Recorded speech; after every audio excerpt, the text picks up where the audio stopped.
Back. Today we have a napkin journal tutorial.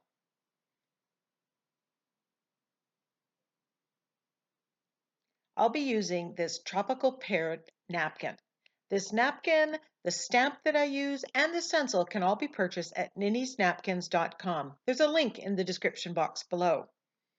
So this gorgeous napkin, I love, love, love the colors. I can use the flowers, I can use the parrot. Today I'm going to use both, and I'm actually going to create on a 6x6 card from Crafter's Workshop.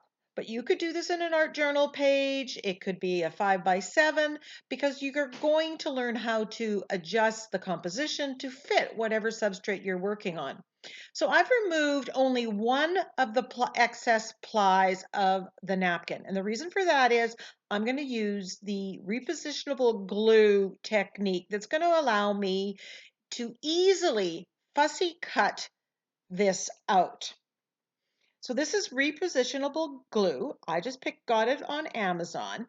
Only one layer of that napkin excess is there. The other layer is still on. I put a coat on a piece of scrap paper and I pressed the napkin on there. Now this gives it support. It stabilizes it and allows me to more easily fussy cut it out. That excess ply is going to be removed and you're going to see where that happens. There will be a link to the video where I show that technique and talk about the ins and outs and the tips and the tricks, and you might want to check that out to get all the specifics. So I'm cutting this apart because it's just going to be easier for me to glue down. It's going to get very flimsy. And it allows me to play with the composition, move things around to make sure they fit the size of the substrate that I use. Now here is where I am peeling off that excess layer. The one excess ply stays attached to the piece of paper.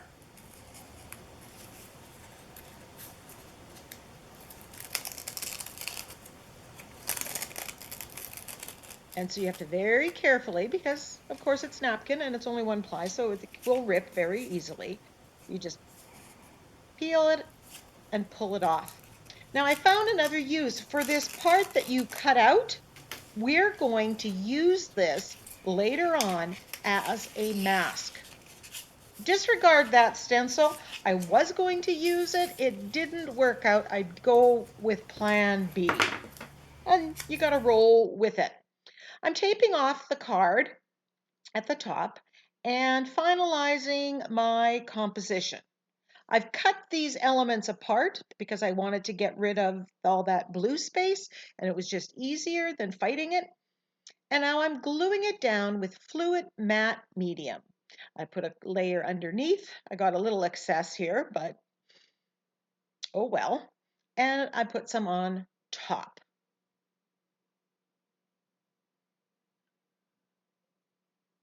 And I give a good coat down.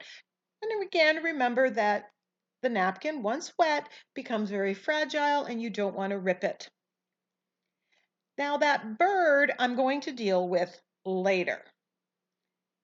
And because I want to do the whole background, I'm gluing that bird down onto white paper. And I'm actually going to leave it on the white paper so that while the background is going to be colorized here, I don't want that to distort the color of the bird.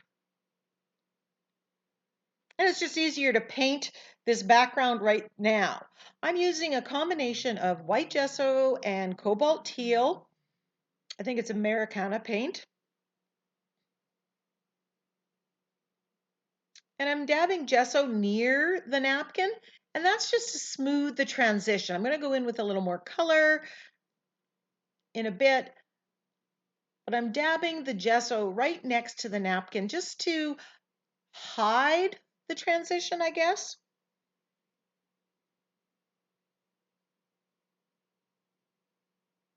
And I'm mixing the paint with the gesso because I like having the various tones on the page. To me, that just makes it all the more interesting. So I grabbed this Art Deco stencil Now, remember those pieces that where we pulled off the excess ply? I'm putting them in place so when I'm stenciling, I'm not getting the stenciling on top of my flower parts of the napkin. So it's kind of like a twofer. I'm going, this is great because it's a perfect size, and I'll definitely use that again. I'm coming in with the pretty much straight up cobalt teal paint from Deco Art.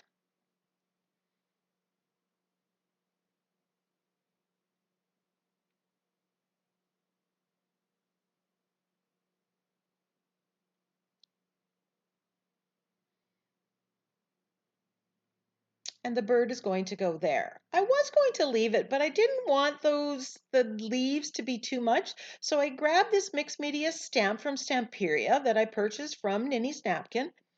And I am stamping across it. Now it has those lines, it's pushing back the leaves, and it just adds to it. It adds some texture, it adds some interest, and I'm just dipping it into white gesso. And I'm giving this a dry.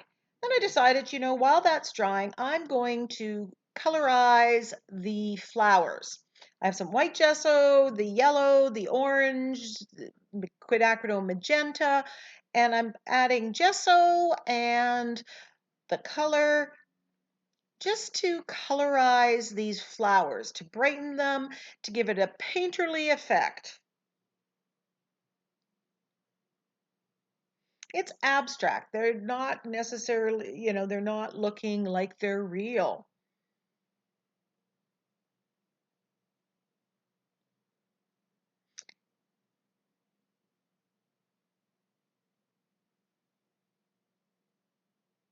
This also allows me to add some little flowers or change the color a little bit if I want to. And sometimes you do because you want to adjust it for what your composition is. You may want a deeper color or softer color. Here I'm just making more petals by putting gesso and then coming back with paint. And sometimes you have to come back several times, let the paint dry, and keep adding to it.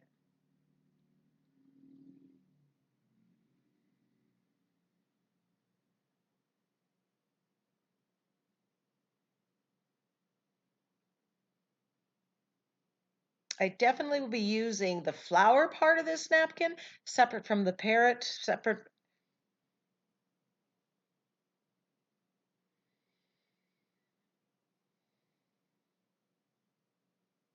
Then I want to introduce that fuchsia orange blend. I mix the colors and I thin the paint and splatter with it, and then I splatter with gold. That just ties everything together. A quick cleanup because you want to keep your card or the back of your art journal page clean. And now I'm going to stamp the sentiment. And I stamped with archival ink just to get the right spacing and to play with where I want the words to go. And now I'm stamping with black archival or black acrylic paint. Made a mess, so I'm going to tidy that up a little bit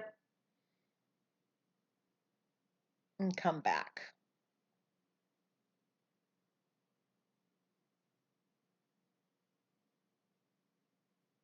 I've sped up this video, but you need to go slow when you're stamping, and you need to let go of the idea that it's going to be perfect. Embrace the wonkiness of it.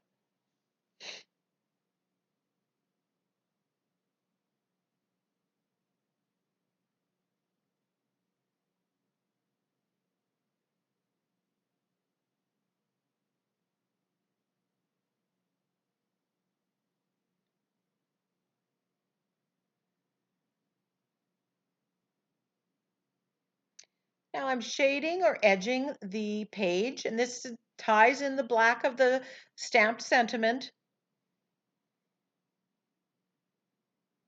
and finishes off the card. or art journal page. Remember, you could do this on any substrate. Just because I've chosen to do it on a card doesn't mean that this isn't an art journal page or it can't be a canvas. There are 6x6 canvas boards or wood panels that you could do this on and that would look lovely. Just touching up. I have some black paint that's thinned. This is what I use for splattering. And I'm just touching up a few areas that, wasn't quite perfect. Now I'm using gel medium to glue down the bird. That's because it's on another sheet of paper and it's a bit thicker. And I find that when the thing that you're gluing down is thicker, the gel medium works best. And I'm using the Crafters Workshop brand. Now I want to colorize the bird. So I'm adding, just like I did to the flowers, gesso and a mixture of paint.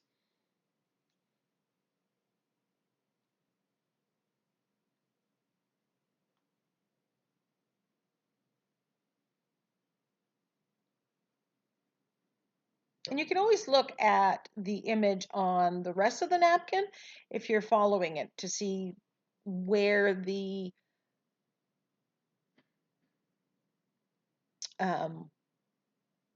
how it all goes together, if you lose track of what it should look like.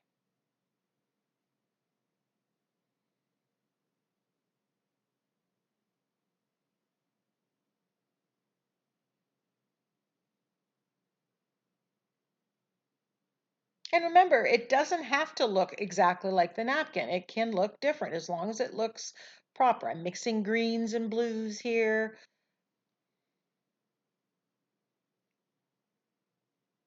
I want to tie it into the background. I'm using a stylus with black acrylic paint, and I'm just dotting the eye of the parrot as well as the stamens, I think they're called, in the flower.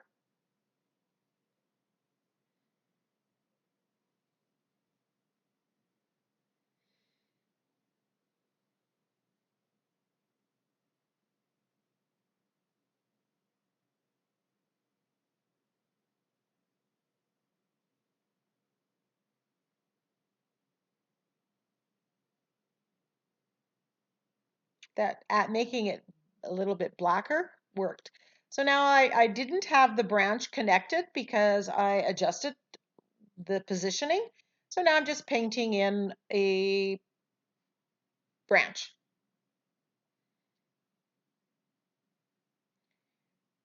I've got some white gesso and I'm shading or highlighting my focal images. Now, a lot of this detail work doesn't necessarily have to happen. I'm showing you what's possible.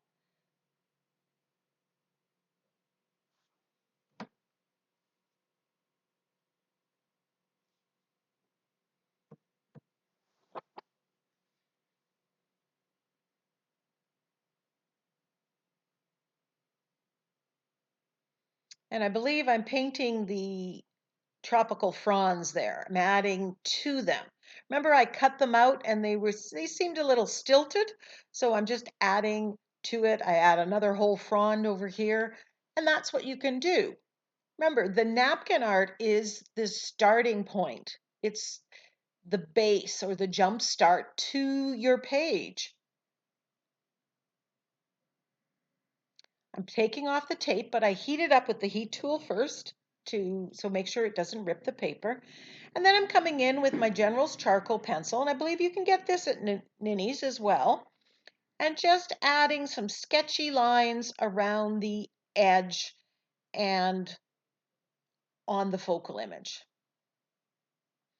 The napkin is texturized, and I really like this effect.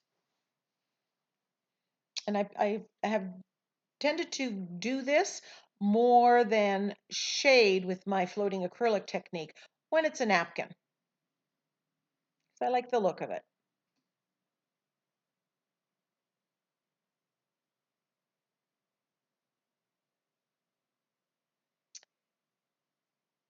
So the page or the card is almost done. Now I have leftover paint. So I grab a couple coffee filters, and these ones have a little bit of color, but they're very muted and I don't really like the color. So I'm using up my leftover paint. I wet down the coffee filters and I'm adding the color, the quinacridone magenta and the orange, basically. That's what I have left.